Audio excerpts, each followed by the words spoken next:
Vamos a estudiar en este vídeo una importante característica de ciertas progresiones geométricas. Vamos a estudiar la suma de los infinitos términos en función de cuánto vale la razón de la progresión geométrica. Y vamos a distinguir los siguientes casos. Si la razón es mayor que 1, vamos a obtener una sucesión creciente de términos, pues cada término se obtiene multiplicando al anterior por la razón y la razón es un número mayor que 1. Por lo tanto, cada término será mayor, será una sucesión de términos crecientes y a medida que n crece, el término enésimo se va haciendo más grande, tenderá a infinito y la suma diverge. Diverge a infinito, no hay un número que determine cuál es la suma. Por otra parte, si la razón es igual a 1, tendremos una sucesión de términos constantes, pues estamos multiplicando por 1 todo el rato. El término enésimo, sea cual sea n, será el mismo que el primero, y por tanto la suma de infinitos términos será n veces el primero, n tendiendo a infinito, esto tiende a infinito, y diremos también que diverge. Por otra parte, si la razón es igual a menos 1, tendremos una alternancia de signos, pues estamos multiplicando por menos 1, y el término enésimo no quedará determinado. Unas veces valdrá a sub 1, otras menos a sub 1.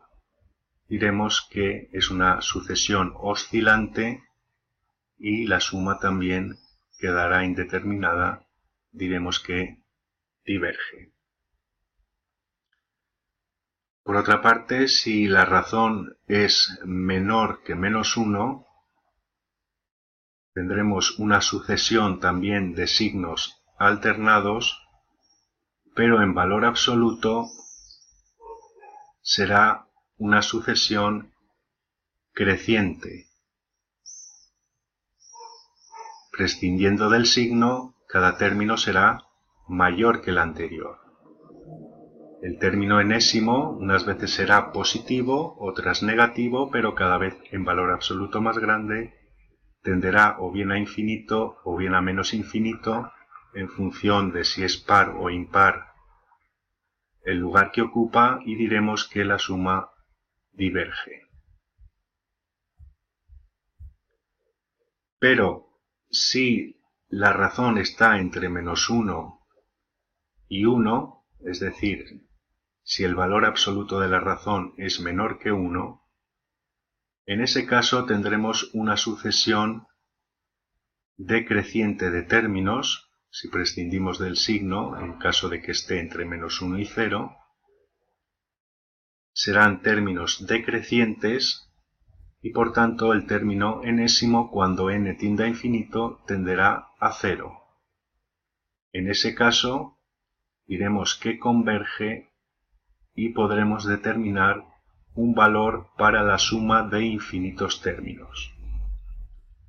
Repito, si la razón está entre 0 y 1, todos estos términos tendrán el mismo signo, pero serán decrecientes y el término enésimo tenderá a 0. Si está entre menos 1 y 0, la razón es negativa, los signos irán alternándose, pero en valor absoluto los términos irán decreciendo y tendiendo a 0.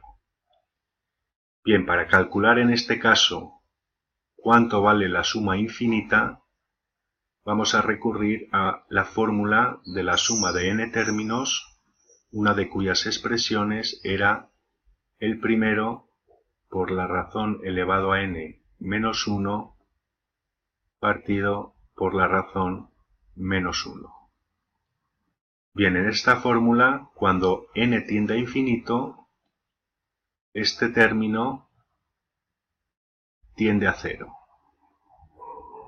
tiende a 0, pues r es menor que 1 y por lo tanto, a medida que el exponente crece, la potencia decrece y tiende a 0. Por lo tanto, esto nos queda menos 1 por a sub 1 menos a sub 1 partido por r menos 1. Y si multiplicamos por menos 1 numerador y denominador, podemos escribir la fórmula de la suma de los infinitos términos de una progresión geométrica cuya razón en valor absoluto es menor que 1 como a sub 1 partido por 1 menos r. Esta es la fórmula de la suma de infinitos términos de una progresión geométrica de razón en valor absoluto menor que 1.